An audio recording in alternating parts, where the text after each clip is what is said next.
Yo, what's good, man? It's your boy Derek Branch here of SportsView360.com, covering the New Orleans Saints. And today I want to talk about a article that was posted a few days ago. I believe it was Monday, but has been curated on multiple big websites like Sports Illustrated. And that's article originally written by John Siegler of Saints Wire of USA Today. And he just put together a trade package on what it would take for the Saints to acquire the #1 pick in the 2025 NFL Draft, to acquire highly coveted pick prospect Cam Ward out of the University of Miami. So, I mean, just to summarize the article for you, it just kind of basically, said what everybody else has been saying. The quote that's been out there, put out there for a while, since last week, talking about how Cam Ward is such a huge fan of the New Orleans Saints and Drew Brees, and the players that Drew Brees played with, Marcus Colston and Denver Henderson and Michael Chalmers, the names going on. But he just talked about how Ward wish he could play for them if it was possible. So a lot of people latched on to that, based off a quote. But to make things interesting, the Saints do like Cam Ward. They do really like Cam Ward. And the package that Siegler put together is that the Saints would have to send wide receiver Chris Olave, this year's first-round pick, next year's first-round pick, this year's third and fourth round selection, and 2027 second-round selection. So, if you ask me, in my opinion, that's not a whole lot to get the #1 overall pick. That's not a whole lot. And if the Titans take that, bite on that, and accept that offer, then more power to the Saints, because you're only giving up 2 first-round picks. You know what I'm saying? And I think, me personally, I think Cam Ward will be a Tennessee Titan on the night of the draft. I know the league is trying to, create some drama because that sells and all that, but I know Adam did put out a report that the Titans will have a private workout with Cam Ward to, further build their evaluation of him, and I'm most likely going to sell it for them. But I think Cam Ward is going to be a Tennessee Titan, though. But the Titans got to be careful, though. You know what I'm saying? Because if this dude turned out to be another Jaden Daniels, that's a win for the Saints. You know what I'm saying? Because a huge win. Because, after next season, the books are going to be right. We may not have a first round pick, but you got tons of cap space. You can supplement the talent around him with the cap space that you have. And the remaining draft picks that you have. For the Titans, the Titans will have multiple first-round selections, but no quarterback. And I've said this before, there is no guarantee that next year's class is going to be this stacked.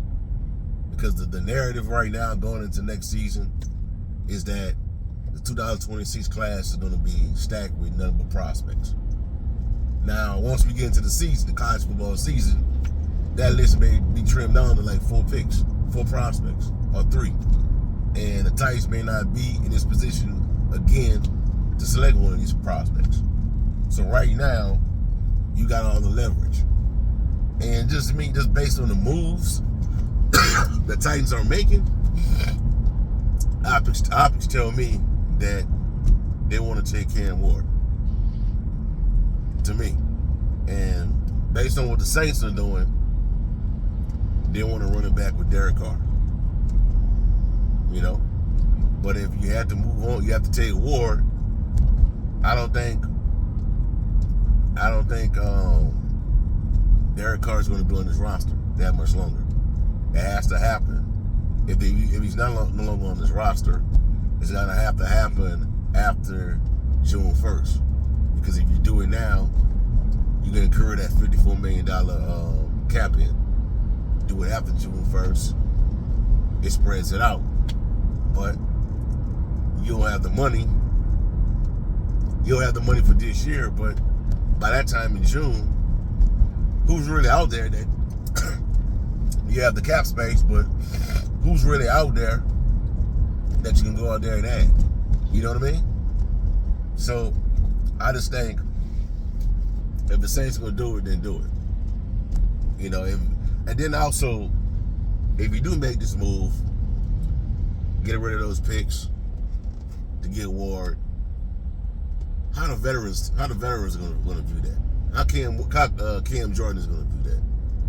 How guys like Alvin Kamara are gonna do that? Demario Davis, you know what I'm saying? Those type of players. Are they comfortable spending their final year maybe, with a rookie in the hands of a rookie QB for contending for the NFC South?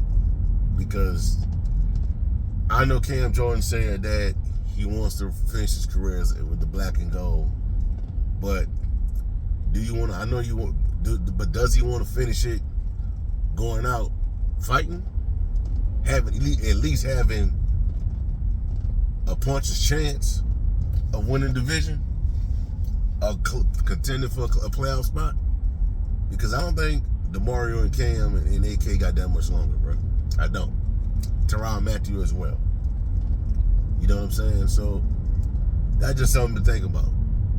You know, and if Cam Ward comes out here and struggle, you know, people are gonna be mad. But that's just the risk you take when you make moves like this. You know? Because the offer is kind of similar to what the Carolina Panthers presented to the Chicago Bears. And they took it. You know what I'm saying? So Bryce Young looks like he's gonna be the guy for the Panthers down the road. But I mean, if there's anybody that can develop a quarterback, I have faith in confidence in Kellen Moore doing it. Because it ain't like he doesn't have the track record of working with some good quarterbacks. Dak Prescott, Justin Herbert, your boy Jalen Hurts was pretty good in college. So he has the resume of building up some good quarterbacks. You know, it's good having some really highly productive offenses under his watch. So if that's what the Saints want to do, then so be it. But there is a risk with it, you know. But there's a risk with everything that the Saints, what you're gonna do with the teams do as an NFL franchise. So I think I'll give it a 10% chance of actually happening, though. So we'll see how it all play out, man. But Chris Olave is a part of the package as well. You know, what the Titans want Chris Olave? You know what I'm saying? After the repeated concussions that he's had already. You know what I'm saying? That's something to think about as well. I think in the trade proposal that I put together on the Sports V360 website, I had them at least giving up a defensive player or offensive lineman like Talisi Fawanga or Kool-Aid McKinstry. Some young talent on the cost control contract right now. That's what I think they would ask for instead of Chris Olave, because you could find another Chris Olave in the draft in the second round. You know what I'm saying? Because after that, once you acquire Olave, you're gonna have to deal with potentially paying him, could be up for a new deal soon. You know? So, I think the Saints are trying to run it back with Derek Carr for right now, for at least this season. But I do think that they are looking for their quarterback of the future. They are looking for their quarterback of the future. They had dinner with Cam Ward, had dinner with Quinn Ewers. So they are looking for their quarterback, next guy. You know, Chris Olave, he may get traded though. He may get traded though, but it might not be to the Tennessee Titans. So we'll see how it all play out, man. But yes, the Saints do like Cam Ward, and I do believe there's some interest there between the Ward. I do believe there's some interest there for the Saints to acquire that number 1 overall pick. So we'll see if the Titans will budge on that offer. So, the draft is April, so we're getting close, believe it or not. So we'll see. All right, so I feel all for right now, man. Give me a like, comment, subscribe to the channel. Let me know how you feel. Do you think it's gonna cost just 2 first-round picks, this year's 3rd and 4th round pick, and 2027's second-round pick to be enough for the Saints to acquire the first overall pick to get Cam Ward in the draft, according to Siegler. So we'll see how that play out. Have a blessed day. Be safe out there. Who that? Peace. I'm out.